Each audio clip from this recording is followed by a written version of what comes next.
Have you ever looked at an X-ray and thought, whoa, it's like we can see right through skin? It's kind of a superpower, isn't it? It really is, yeah. Well, today we're taking a deep dive into medical imaging, Right. tracing its journey from, like a random discovery Right. to a pretty sophisticated science that's shaped how we see healthcare. Mm-hmm. This deep dive is going to be like a crash course in radiology for you. Okay. We'll cover the history, the tech, and what it all means, but from a nurse's perspective. Sounds good. So, it's fascinating to think that just one accidental discovery opened up this whole new way of looking inside the body. Oh, yeah. So let's rewind all the way back to 1895. Okay. Tell me about this accident. I'm picturing bubbling beakers and scientists running around, but what actually happened? Okay, well, picture this. A physicist named Wilhelm Röntgen is in his lab just tinkering away with a Crookes tube, Okay. which basically makes electrons. And what he saw was that when these electrons hit a nearby plate that was coated with a special material, the plate would glow. But here's the really crazy part. The plate just kept glowing even when he put stuff between the tube and the plate. So these mystery rays could just go through solid objects. Yeah. That must have been a pretty crazy thing to see. Oh, absolutely. Röntgen called them X-rays, X for unknown. Right. And then he took the first ever X-ray picture. It was of his wife's hand, and you could see the bones. Wow. So this accidental discovery totally blew everyone's minds in the science world. So crazy how one simple experiment completely changed medicine. Yeah. It's like suddenly being able to peek inside the body. Totally. And while Röntgen was making these huge discoveries in Germany across the Atlantic, Thomas Edison was also fascinated by X-rays. So he started messing around with this thing called a fluoroscope, which let you see the body in real time with X-rays. But didn't those early fluoroscopy experiments get kind of dangerous? Unfortunately. Yeah, back then they didn't fully understand how dangerous radiation was. Right. And so Edison's assistant, Clarence Daly, he was always testing the device and ended up getting really bad radiation burns. Oh, no. He actually ended up losing both of his arms. It was a pretty tragic outcome of, exploring something brand new. Yeah, that really shows how even groundbreaking discoveries can have unintended consequences. For sure, it really highlights how important it is to understand the risks that come with new technology. Absolutely. But let's kind of switch gears for a second, lay some groundwork. Okay. When we talk about medical imaging or radiology, what are we really talking about? Yeah, I know we've all heard of X-rays, CT scans, MRIs, but how do they all fit together under this big umbrella of radiology? At its core, radiology is all about using different types of radiation to create images of what's going on inside the body. Okay. These images can help us figure out what's wrong, guide treatments, and even see how patients are responding to therapy. It's basically like having a map of the human body. So it's about seeing what's going on beneath the surface, uncovering the hidden stuff. And you mentioned different types of radiation. Can you explain that a bit more? I imagine there are big differences between how an X-ray works compared to, say, an MRI. Yeah, you're totally right. Each technique uses a specific kind of radiation, which determines the type of image it makes and what it's good for. Okay. Let's start with the one everyone knows, X-rays. Mm-hmm. It uses electromagnetic radiation that can pass right through the body, and denser stuff like bones absorbs more radiation. Right. This difference in absorption is what makes the contrast in X-ray picture, so we can see bones, some organs, and anything abnormal. So X-rays are good for spotting broken bones or maybe a lung infection. Yeah, exactly. But what if you need to see soft tissues like muscles or organs in more detail? Then we use other methods. You mentioned MRI, which is great for looking at soft tissues. Right. It uses a strong magnetic field and radio waves to create detailed pictures of organs, muscles, ligaments, tendons, even blood vessels. Yeah. So it's like having different lenses to look at different parts of the body. Exactly. We've come a long way from that first X-ray of a hand. We have, and speaking of how far we've come, let's retrace the steps of medical imaging technology. Okay. You remember the Crookes tube that led to Röntgen's discovery? Yeah. Well, that was a big first step. Yeah. But like with most tech, things kept evolving. What came after those early tubes? I bet they weren't the easiest to use or the most reliable. Researchers were working hard to make them better. Mm-hmm. A huge step forward was when William Coolidge made the first dedicated X-ray tube. Okay. This new tube gave much clearer, more detailed pictures, which was huge for diagnostics. Wow. Then came another big change, the AC generator. It gave a steady and reliable power source for making X-rays, which was a major step toward the X-ray machines we use today. So we went from an accidental discovery to X-rays that are controlled and consistent. Exactly. That's really cool. Mm. What about the other imaging methods we've talked about, like ultrasound or MRI? How did those come about? Well, after X-rays, the next big thing was ultrasonography in the 1950s. Okay. This tech uses sound waves to make images, which makes it super safe to use during pregnancy.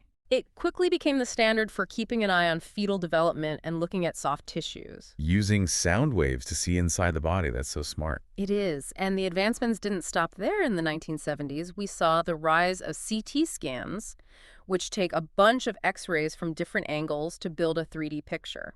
It's like taking slices of bread to see the whole loaf, except we're doing it virtually with the human body. So CT scans are like high-definition X-rays then. Yeah, you could say that. That's pretty cool. And just 10 years later in the 1980s came MRI, which gave even more detailed looks at soft tissues and organs. Right. It's incredible how each decade brought a new breakthrough in medical imaging. It is, but with so many different methods, it must be tough to keep them all organized. Yeah, I bet it is. Right, so broadly speaking, medical imaging is split into two main categories: diagnostic radiology and therapeutic radiology. So we're talking about finding the problem versus fixing it. You got it. Diagnostic radiology focuses on finding medical conditions, while therapeutic radiology uses radiation to actually treat diseases, mostly cancer. That makes sense. So let's stick with the diagnostic side. For now, you mentioned a whole toolbox of different modalities. What are some of the main tools in that toolbox? Well, the go-to for diagnostic imaging is conventional radiography, your good old-fashioned X-ray. Oh. It's often the first thing we use to check for broken bones, lung infections, and other things that are easy to see on an X-ray image. Right. And then we've got ultrasonography, which we talked about earlier. Yeah. It's perfect for looking at soft tissues and organs like the heart, liver, and kidneys, and it's used a lot during pregnancy to check on the developing fetus. So conventional radiography for bones and ultrasonography for soft tissues. Yep. But I'm guessing there are more specialized tools in that toolbox, too. Oh, definitely. Yeah, we have mammography, which uses low-dose X-rays, but just for breast tissue imaging. Okay. It's super important for catching breast cancer early. Right. Then there's dental ponography, which gives a wide view of the teeth and jaw. Really important for dental work and treatment planning. So we've got bones, soft tissues, breasts, teeth, all covered. It's amazing how each method is made for a specific purpose. Yeah. What are the more advanced imaging techniques we hear about, like CT scans and MRIs? Where do those fit in? Those are the big guns. CT scans and MRI scans give incredibly detailed 3D images. They let us see things that would be impossible with regular X-rays. Right. Think of them as the high-definition zoom-in options in our imaging toolbox. Okay. CT scans, as we touched on earlier, take a bunch of X-rays from different angles and then use a computer to make a 3D image. Yeah. They're super useful for diagnosing all sorts of things, from trauma and internal injuries to tumors and infections. And MRIs, those are the ones with the big magnets, right? Exactly. MRI uses a strong magnetic field or radio waves to create super detailed images of organs, tissues, and even blood vessels. It's especially good at showing soft tissues and things in the brain and nervous system. So each technique has its strengths and weaknesses depending on what you're looking for. That's a great observation. Choosing the right imaging method is like picking the right tool for a job. It depends on what we think is wrong, the patient's situation, and carefully weighing the risks and benefits. Speaking of risks and benefits, can we talk about radiation for a bit? Sure. It's something that comes up a lot when we talk about medical imaging, and I think lots of people, including nurses, have questions and maybe some worries about being exposed to radiation. Can you shed some light on the safety side of things? Yeah, for sure. It's a valid concern. Radiation is everywhere. It's a natural part of our environment. Right. But when we talk about radiation in medical imaging, we're mostly worried about ionizing radiation. Right. This type of radiation has enough energy to knock electrons off atoms, which can potentially damage DNA and increase the risk of health problems. So ionizing radiation is the kind we need to be careful with. What are some examples of ionizing radiation used in medical imaging? X-rays, CT scans, and nuclear medicine studies like PE scans all use ionizing radiation. It's important to remember that while ionizing radiation can be harmful, it's also really important for diagnosing and treating diseases. Yeah. The key is to keep exposure as low as possible and make sure the benefits of the imaging outweigh the risks. So it's all about finding that balance. Mm-hmm. But aside from the ionizing radiation used in imaging, there are other types of radiation used in medicine too. Right? You're thinking of therapeutic radiology, where radiation is used as a treatment mainly for cancer. Okay. In this case, higher doses of radiation are aimed at cancer cells to kill them. Mm-hmm. It's a powerful tool we have to fight cancer, but like all powerful tools, it needs to be handled carefully and we need to fully understand its effects. It seems like navigating the world of medical imaging means really understanding both the diagnostic and therapeutic uses of radiation. Absolutely. It's more than just looking at pictures. It's about knowing the science and the potential risks. Exactly. And that's where nurses are so important. Right. You said earlier that this deep dive is especially relevant for nurses. Can you talk about that more? Why is it so important for nurses to have a good grasp of medical imaging? Nurses are often the first point of contact for patients. They're the ones interacting with them, getting them ready for procedures, answering their questions, and advocating for their needs. Right. So having a solid understanding of medical imaging gives nurses the power to provide more informed and comprehensive care. Can you give them real-world examples of how this knowledge translates into better patient care? Let's say you're a nurse in the ER. A patient comes in with really bad stomach pain. Okay. The doctor orders an abdominal X-ray. Hmm. A nurse who understands the basics of radiography can quickly see some things on the X-ray that might point to a serious problem, like a bowel obstruction or a perforated ulcer. Wow. They can then tell the doctor right away, which could save the patient precious time and lead to faster treatment. That's a powerful example of how a nurse's knowledge of radiology can really make a difference in a situation where time is critical. Yeah, exactly. And it's not just emergency care. Think about a nurse working in an oncology ward taking care of patients getting radiation therapy. Right. Understanding how radiation therapy works lets them anticipate potential side effects like skin reactions, fatigue, or nausea, and they can provide care and support to help with those side effects. It's all about recognizing the signs, understanding what they mean, and responding in the right way. So it's like connecting the dots between what the images show and the patient's overall health. Yeah. It seems like this knowledge can also help nurses advocate for their patients more effectively. Exactly. If a nurse knows about the different imaging methods available, they can help make sure their patients get the most appropriate and beneficial imaging studies. They can help patients understand the risks and benefits of different procedures so they can make informed decisions about their care. So it's about being an informed and empowered member of the healthcare team, working with doctors and radiologists to make sure the patient gets the best possible care. You got it. And that brings us to a fantastic resource for nurses who want to learn more about medical imaging and other healthcare topics.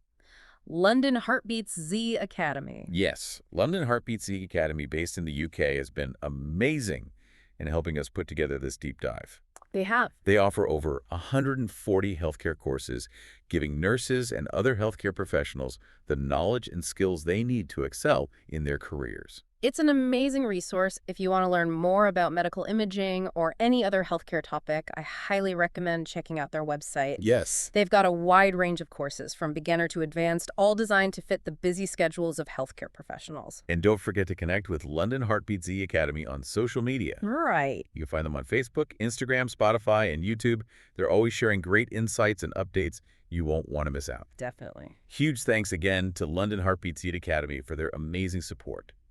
Now back to our deep dive into medical imaging. We were talking about how important it is for nurses to understand the different types of radiation and how they're used for both diagnosis and treatment. Right. The effects of ionizing radiation can be different depending on a few things, like how much radiation there is, the part of the body that's exposed, what type of procedure it is, and even how sensitive each person is. So it's not one-size-fits-all kind of risk. Nope, not at all.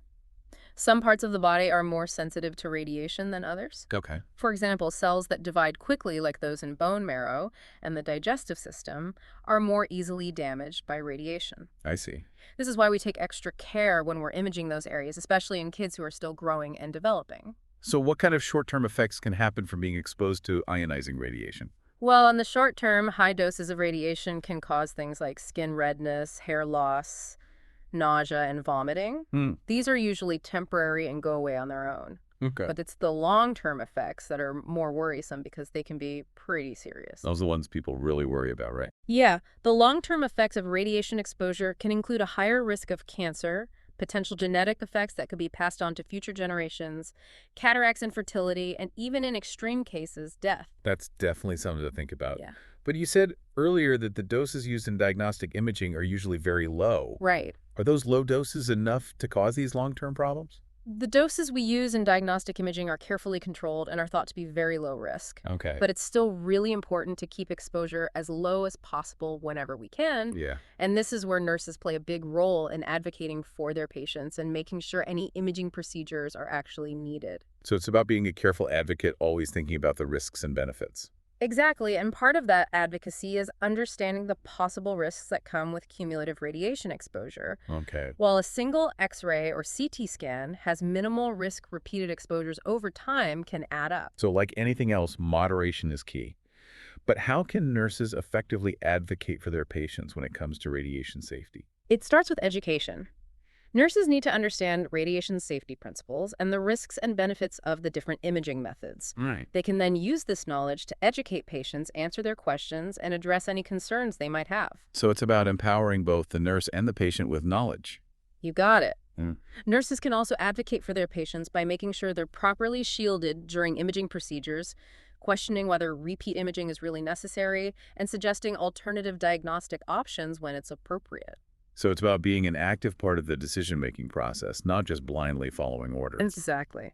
And remember, advocating for radiation safety isn't just about protecting patients, it's about protecting ourselves as healthcare professionals, too. That's a good point. We're exposed to radiation too, especially if we work in areas where imaging is used a lot. What can we do to minimize our own exposure? The same principles of radiation safety apply to everyone. We should always wear lead aprons and thyroid shields when we need to minimize our time in radiation areas and keep a safe distance from radiation sources. So it's a mix of common sense and following safety rules. Right. And remember, knowledge is power. The more we know about radiation and its effects, the better we can protect ourselves and our patients. This has been so insightful. It's clear that radiation safety has many sides, and nurses have a critical role to play in making sure imaging is used responsibly and that everyone involved is protected. Absolutely. It's all about finding that balance between using the power of medical imaging to diagnose and treat while minimizing the potential risks of radiation exposure. Okay. And nurses are at the forefront of that effort, advocating for their patients and promoting best practices in radiation safety. Speaking of best practices, let's dive a little deeper into some of the specific ways nurses can advocate for appropriate imaging use. Hmm. We've talked about education and awareness, but what are some practical things nurses can do in their everyday work? One of the most important things nurses can do is know the appropriateness criteria for different imaging studies. These are evidence-based guidelines that help decide which imaging tests are most likely to benefit a certain patient and clinical situation. So it's about making sure the right test is ordered for the right reason. Exactly. Nurses can also play a role in making sure patients are properly prepped for their imaging studies. Mm. This might mean explaining the procedure, answering questions, and dealing with any anxieties. Proper patient preparation can help make sure the study is done correctly and gives accurate results, which means less need for repeat imaging. It sounds like communication is key here, making sure patients understand what's going to happen and feel comfortable throughout the process. Definitely. Clear communication is essential in everything we do as nurses, and it's especially important when it comes to medical imaging. Right. Nurses can also advocate for their patients by staying updated on the latest advancements in imaging technology and techniques. That makes sense. Technology is always changing, and there are always new imaging methods coming out. It's a fast-moving field. Staying informed allows nurses to advocate for the most appropriate and beneficial imaging studies for their patients, making sure they get the best possible care. So it's about staying ahead of the game and being a champion for our patients. Exactly. And let's not forget about following up with patients after their imaging. Okay. Nurses play a crucial role in explaining the results to patients, answering their questions, and coordinating any follow-up care that's needed. So it's about closing the loop, making sure patients understand what the images mean and what needs to happen next. You got it. It's about providing comprehensive and compassionate care from the very beginning to the very end. This has been such an informative discussion. We've covered so much, from the basics of medical imaging to the crucial role nurses play in ensuring appropriate use and radiation safety. We've definitely touched on a lot of topics, but there's always more to learn in this constantly evolving field. Speaking of exploring, you mentioned earlier that medical imaging is broadly divided into diagnostic and therapeutic radiology. We've mostly focused on the diagnostic side so far. Can we switch gears and talk a bit about therapeutic radiology? Sure. I think a lot of nurses are curious about how radiation is used to treat diseases, especially cancer. Absolutely. It's a fascinating and important area of medical imaging. Okay. As we mentioned before, therapeutic radiology, also known as radiation oncology, uses high doses of radiation to target and destroy cancer cells. So it's kind of like using radiation as a weapon against cancer. In a way, yeah, it's a powerful tool that can be used to cure cancer, shrink tumors, relieve symptoms, and improve quality of life for patients. Wow. What are some of the different types of radiation therapy available?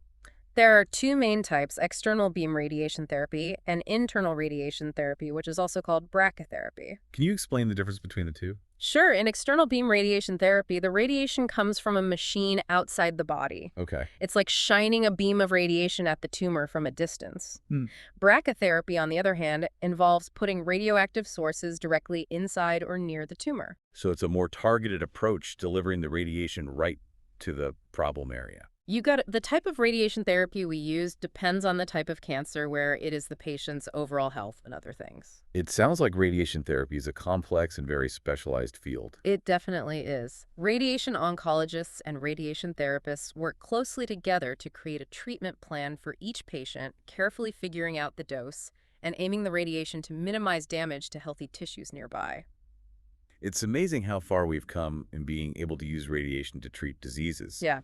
But I imagine there are still challenges and risks with radiation therapy. There are always challenges and risks, just like with any medical treatment. Right. Some common side effects of radiation therapy include fatigue, skin irritation, hair loss, and nausea. These side effects are usually temporary and manageable. And what about long-term risks? Are there any worries about potential long-term effects from radiation therapy? Radiation therapy, like any cancer treatment, can have long-term effects, but it really depends on the type of radiation, the dose, the area that was treated, and the individual patient. Okay. Some possible long-term risks include a higher chance of getting other cancers, heart problems, lung problems, and infertility. So it's important to weigh the potential benefits of radiation therapy against the potential risks. Absolutely. The decision to use radiation therapy is always made on a case-by-case basis, talking with the patient and their healthcare team. It seems like nurses have a really important role in supporting patients who are going through radiation therapy. Definitely, nurses give essential education support and help manage symptoms for patients getting radiation therapy. Hmm. They help patients understand the treatment process, manage side effects, and cope with the emotional and physical challenges of cancer treatment. It's about being a compassionate advocate and a source of strength for patients during a tough time. Exactly. Radiation biology is the study of how ionizing radiation affects living things. Hmm. It's a complex field that looks at the cellular and molecular mechanisms of how radiation interacts with biological systems. So it's about understanding how radiation affects us at the most basic level. Exactly. It's about understanding how radiation damages cells and tissues, how the body repairs that damage, and the long-term effects of being exposed to radiation. It sounds like radiation biology is really important for understanding the risks and benefits of medical imaging and radiation therapy. Absolutely. By understanding how radiation affects us biologically, we can develop safer and more effective imaging and treatment protocols, minimize unnecessary exposure, and better protect both patients and healthcare workers. It seems like radiation biology connects the physics of radiation with how it's actually used in medicine. You could say that. It's a fascinating interdisciplinary field that brings together physicists, biologists, chemists, and clinicians to figure out the complexities of radiation and how it interacts with living things. It's amazing to think about all the different areas of expertise involved in advancing our understanding of medical imaging and radiation therapy. It's a true testament to the power of collaboration and scientific inquiry. It really is remarkable how far we've come since those early days of X-ray discovery. And the pace of innovation just keeps getting faster with new technologies and techniques emerging all the time. It's an exciting time to be in healthcare. But with all this progress, it's important to remember that technology is only one piece of the puzzle. Right. The human element is still the most important thing in providing compassionate and effective care. I completely agree. Technology can make us better, but it can never replace the compassion, empathy, and critical thinking that nurses bring to the table. Well said. As nurses, we have the privilege of being right there with the patients, guiding them through the often complicated world of medical imaging and radiation therapy. Yeah. It's a responsibility we should take on with knowledge, compassion, and a commitment to always keep learning. It is a privilege and a responsibility, and one that I think nurses are uniquely qualified for. Our holistic approach to care, our focus on patient education and advocacy, and our dedication to the well-being of those we serve make us essential partners in the field of medical imaging. This deep dive has been an incredible journey, exploring the history, the science, and the human side of medical imaging. It feels like we've only just scratched the surface of this vast and fascinating field. There's always more to learn, and I encourage all nurses to take on the challenge of staying informed and engaged in this constantly changing area of healthcare. The more we understand about medical imaging, the better we are at advocating for our patients, promoting safe and effective practices, and contributing to the advancement of this really important field. It really has been inspiring. And as we wrap up this deep dive, I'm curious what you think about the future of medical imaging. You've talked about the past and present, but what's next? What are some of the trends in new tech that you think will shape the field in the years to come? That's a great question. The field of medical imaging is always changing, with new discoveries and innovations popping up all the time. Right. One of the most exciting things is the growing use of artificial intelligence in radiology. AI and radiology, that sounds super futuristic. What exactly does that look like? AI algorithms can be trained to look at medical images like X-rays, CT scans, and MRIs. Right. And this can help radiologists find and diagnose diseases more accurately and quickly. Hmm. Imagine an AI system that can spot suspicious areas on a mammogram or help identify tiny brain lesions on an MRI. That could be a huge change, especially for early detection and diagnosis. Exactly. AI could totally change how we approach medical imaging, leading to faster diagnoses, more personalized treatments, and ultimately better outcomes for patients. It's amazing how technology can boost our human abilities, especially in a field as complex as radiology. Another exciting area is 3D printing in medical imaging. Hmm. We can now use 3D printing to create actual models of a patient's anatomy based on their scans. 3D printed organs. That sounds like something out of a sci-fi movie. It does sound futuristic, but it's becoming a reality. Wow. These 3D printed models are incredibly helpful for planning surgeries. Okay. They let surgeons visualize and practice complex procedures before they even go into the operating room. Mm-hmm. They can also be used to educate patients, helping them understand their condition and the treatment plan better. It's like having a personalized guide for surgery. I can see how that would be incredibly useful for both surgeons and patients. Absolutely. And there's more.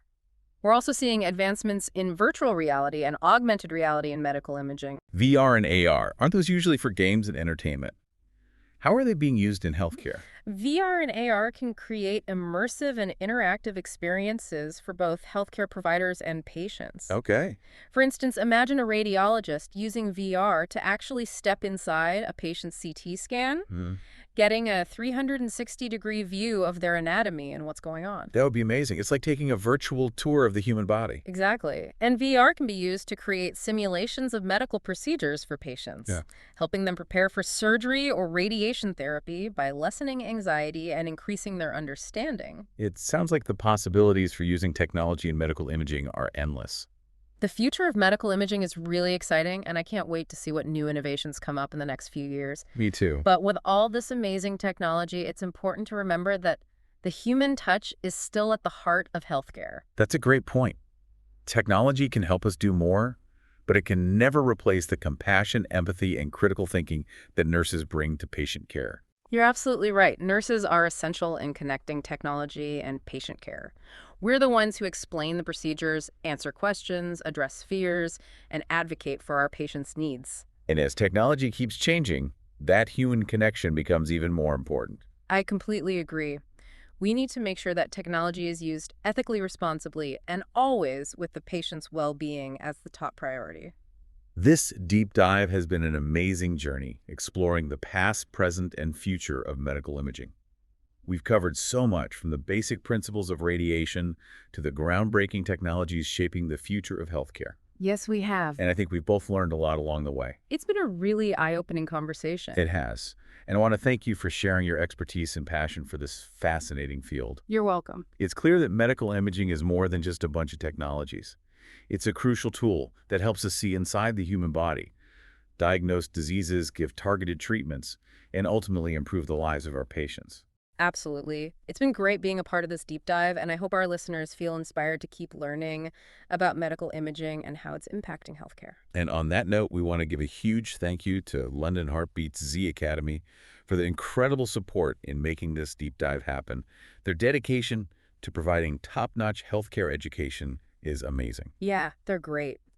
If you're a nurse and want to learn more in this area, definitely check out their website and look at their wide range of healthcare courses. They have so much to offer. You can also find them on Facebook, Instagram, Spotify, and YouTube for regular updates and insights. Definitely do that. Thanks for joining us on this deep dive into the amazing world of medical imaging. We hope you've enjoyed the journey as much as we have. Until next time, keep exploring, keep learning, and keep caring.